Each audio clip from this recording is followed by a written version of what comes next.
My baby told me with a sigh, saying words that came across as a doubt. Halo semuanya. Kali ini kita lagi ada di rumah bersejarah Rengas Dengklok. Kalian mau tahu nggak sih kita ngapain? Ikutin terus ya vlog kita.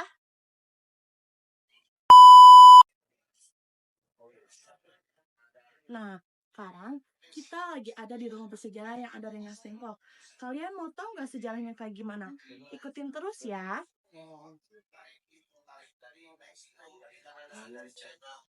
Rumah bersejarah di Rengas Dengklok atau yang dikenal juga dengan Rumah Sejarah Ciao Kisong yang berada di Karawang memiliki banyak sekali cerita di dalamnya.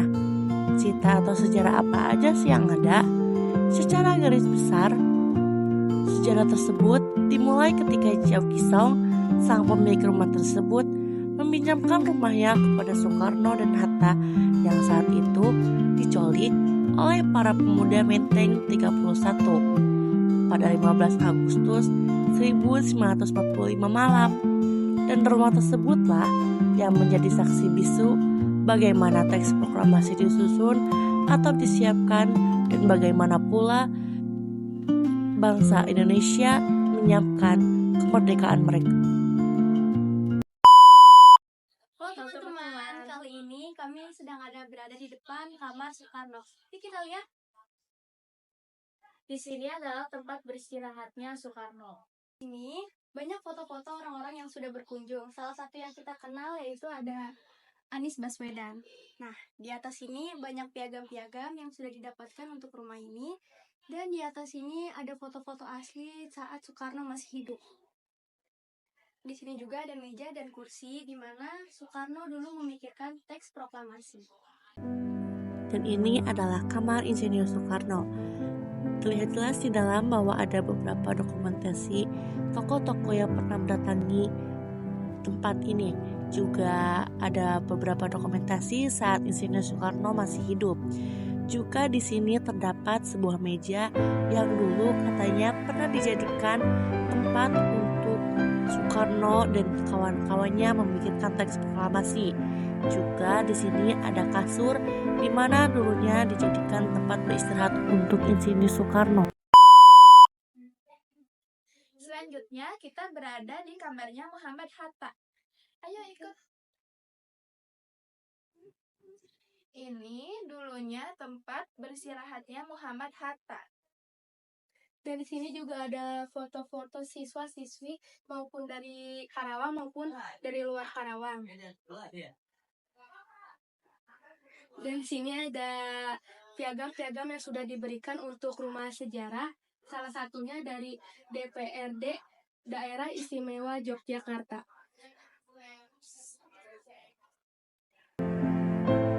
Dan ini adalah kamar Muhammad Hatta. Terlihat jelas bahwa di sini ada beberapa piagam-piagam yang diberikan oleh lembaga-lembaga di luar sana untuk rumah bersejarah yang ada di Rengas Dengklok. Juga ada beberapa dokumentasi siswa ataupun siswi yang dulunya pernah mendatangi rumah bersejarah di Rengas Dengklok. Selanjutnya juga ada kasur di mana dulunya kasur itu ditempati oleh Muhammad Hatta untuk tempat peristirahatannya. Halo teman-teman, kali ini kita lagi ada di ruang tengah bagian sebelah kanan. Nah, di sini ada piagam yang diberikan untuk rumah ini dari Cagar Budaya, yang dimana berisi rumah kediaman Ciao Kisong digunakan oleh para pemuda pada 16 Agustus 1945 untuk meminta Soekarno dan Hatta segera memproklamasikan kemerdekaan bangsa Indonesia. Dan di sini ada kenang-kenangan dari Kosti Pusat Event 14 Karawang, Bekasi 17 Maret 2019. Di sini juga ada foto asli dari rumah bersejarah ini pada tahun 1945. Dan di sini adalah foto seseorang yang membawa Soekarno ke Rengas Dengklok. Selanjutnya di sebelah kiri ada beberapa piagam juga foto-foto. Salah satu piagam yang paling ditaruh di sini yaitu piagam Zilu yang dikenalkan kepada Ziao Kisau, Majelis Tinggi Agama Konghucu Indonesia. Selanjutnya, Selanjutnya di sini ada puisi yang terkenal berjudul Karawang Bekasi karya Chair Anwar. Dan di sini ada sertifikat untuk keluarga almarhum Jio Kisong dalam rangka peringati HUT kemerdekaan RI ke-74. Dan di sini ada pemilik foto rumah ini yang bernama Yao Kisyong. selanjutnya setelah kami melihat riset ruangan ke ruangan yang lain, kami menyempatkan diri untuk bertanya mengenai sejarah lebih lengkap tempat tersebut kepada cucu dari pemilik rumah tersebut. Jadi Bu, di sini kami mau bertanya mengenai sejarah rumah ini. Nama ibu siapa? Bulani. Bulan. Mengenai rumah sejarah rumah ini. Iya. Sejarah rumah ini dibangun tahun 1920. Terus kalau bulan tanggal udah nggak ingat karena udah satu lebih. Ya. Rumah ini masih asli. Ada yang masih asli. Yang punya rumah bapak itu jauh bisa. Sebelah kanan kamar Soekarno, di sebelah kanan. Jadi ini rumahnya, kamar Soekarno ini kamar mengetap. Ini sejarah rumah ya. Ini sebelum dipakai sebagai rumah Soekarno, dipakai sebagai apa dulu? Ya tempat tinggal kita. Soekarno di sini nggak ada lagi satu hari. Terus itu waktu dulu ada Soekarno, ini kan ditempati sama Soekarno, kita makan ya. Pemiliknya masih ada di. Oh enggak, kita pemiliknya disuruh keluar dari rumah ini pengungsi. Karena apa? Ke satu kan rahasia. Ya kan urusan negara kan sih kita kedua takut sama Jepang. Tahu Jepang nah ini nggak bisa remnya. Kan kita kan orang biasa. Bukan yang ini kan ini diminta keluar, kita keluar. Begitu udah selesai kita balik lagi. Berarti pas sekolah di situ warga-warga sekitar nggak ada yang tahu ya? Iya warga mana ada warga sih kita? Oh, gimana nggak? Belum. Entah. Bukan satu-satunya rumah ini. Ini pertama itu jauh-jauh rumah kecil kan. Masih hutan. Kalau orang Sunda bilang Pas Soekarno di situ tuh kejadian apa aja sih Bu yang kejadian di sini yang terjadi gitu? ya bikin konsep perumusan teko papan nasi lah. Jadi 15 Agustus itu Pak Soekarno istilahnya diamankan lah dari Jakarta, dibawa ke Karawang. Maksudnya kenapa dibawa ke Karawang? Memang kalau dulu markas petanya di pojok pula dulu. Nah karena waktu itu makanya bisa dibawa ke daerah Dengklok ya itu 15 dari pagi sampai sini sore sampai situ sampai betul rame akhirnya nggak jadi balik lagi masuk ke sini yang bawa Pak Masrin bawa aja ke Mas itu kata itu cari tempat yang lebih aman gitu jadi bawa lah ke sini karena Pak Masrin emang asli orang sini tahu posisi rumah ini ya paham lah gitu jadi pinjam tempat rumah ini pakai saya dikasih sampai sini sore terus nginep satu malam itu baru sampai buka puasa dulu karena waktu itu bulan Ramadan. Jadi pas kesini tuh lagi bulan puasa. Iya bulan puasa. Agustus tahun 1945 itu bulan Agustus itu bulan puasa. Nah udah selesai puasa mungkin bapak dan rekan-rekannya diskusi lah rapat segala macam bikin konsep rumusan sini. Nah, selesai itu 15 malam besoknya 16 kita udah kibar lah merah putih gitu waktu itu cuman waktu itu kan merah putih juga kan nggak ada persiapan nggak ada kayak merah putih gitu waktu itu nggak sampai akhirnya pakai ini kertas wajib tempel tancap pun apa gitu merdeka kan dulu kan bentuknya belum banyak. Berarti yang pertama kali dijual itu pertama kali tahu nah setelah itu baru dari Jakarta pas kalau cari kita nggak ngerti dah golongan muda ini mah pokoknya dari Pak Ahmad Subarjo cari Soekarno mau kemana mau dikasih tahu deh Pak Tentang berhala, dapat bocoran kena tembok dijemput balik ke Jakarta kan nggak mungkin kita merdeka di kampung gitu. Ya, nggak Bapak enggak, kalau Jakarta namanya kota besar kan waktu itu. Akhirnya bawa lagi ke Jakarta, terus sampai ke Subuh, 17 Agustus. Dan mungkin dari sini sore lah. Kan perjalanan dulu bisa setengah hari Jakarta. Awal. Karena aja kita mobil canggih, jalan tol bisa 3 jam. Apalagi zaman dulu, ya kan? Intinya ya, jalan Jakarta, subuh, sahur dulu, bulan puasa. Baru naskah diketik balik sama Pak Said Tinelli. Banyak 10 pagi di program kerja di Megang Santimur cuman 40 menit apa itu merdeka itu. Berarti Bapak selain sekolah sama rumah di sini banyak teman-temannya Bapak juga. Ada lah, ada berapa orang dari Jakarta kan sini banyak pemuda peta-peta itu pemuda kan ada. Lu masih luang sini lu masih hutang. Ayo tanya lagi. Pilihnya itu sih sejarahnya singkat tapi ya itu lah soalnya kan bapak kan tuh mau tanggal 17-nya harus kita merdeka karena waktu itu bulan yang bagus bulan Ramadan tanggal 17-nya hari Jumat bisa ke Kliwon 17 ini ya tanggal 17-nya apa sih bilang nyurutul apa saya nah karena waktu itu makanya bisa dibawa ke daerah Dengklok ya itu di situ. Nah sampai 15 dari pagi sampai sini sore sampai situ sampai nunggu rame akhirnya nggak jadi balik lagi masuk ke sini yang bawa Pak Masrin udah bawa aja ke itu yang kedasi bawa aja ke Mas Dengklok ya kata gitu cari tempat yang lebih aman gitu.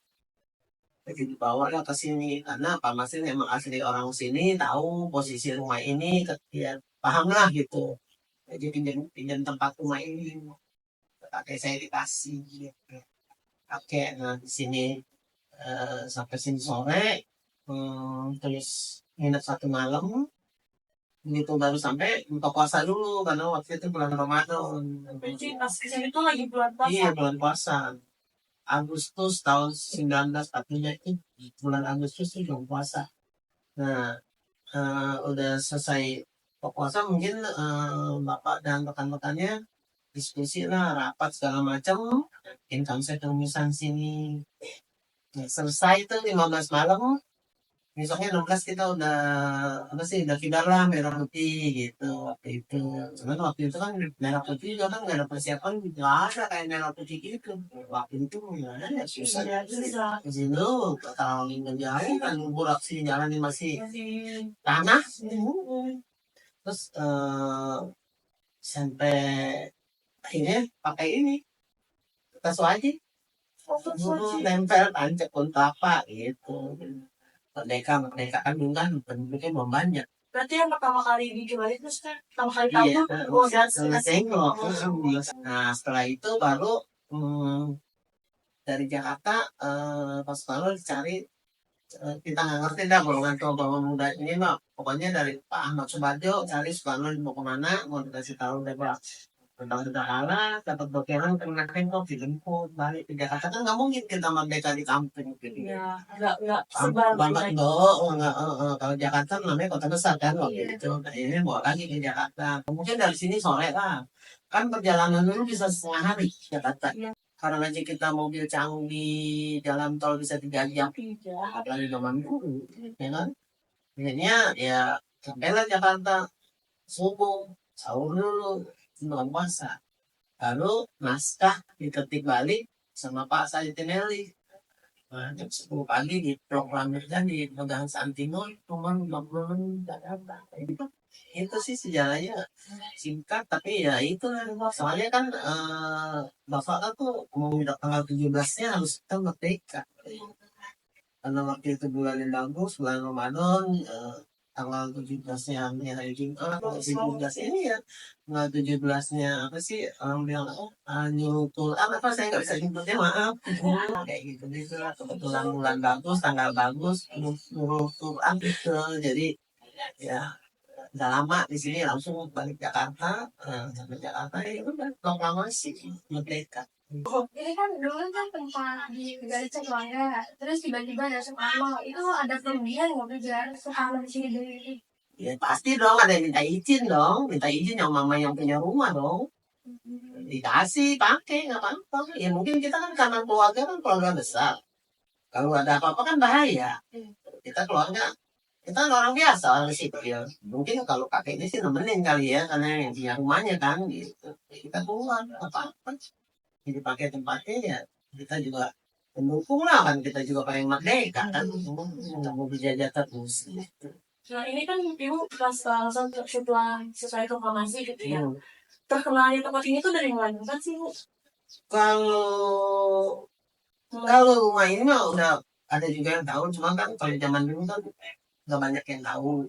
Cuma tahunya zaman saya sekolah aja juga 1960 dinyatakan rumah ini bersejarah. Jadi mulai dilirik sama mereka juga pas tahun 1960 kan. Semua dari pemerintah, masyarakat lah.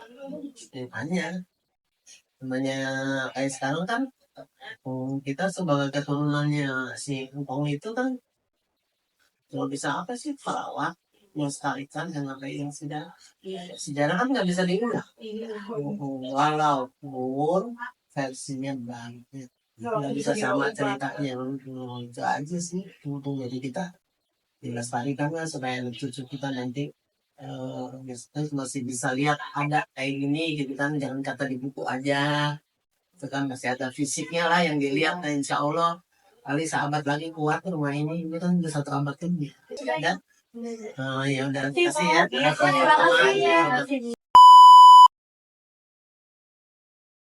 Halo semuanya, selamat datang di suku Kepulauan Tekad. Ayo ikutin aku.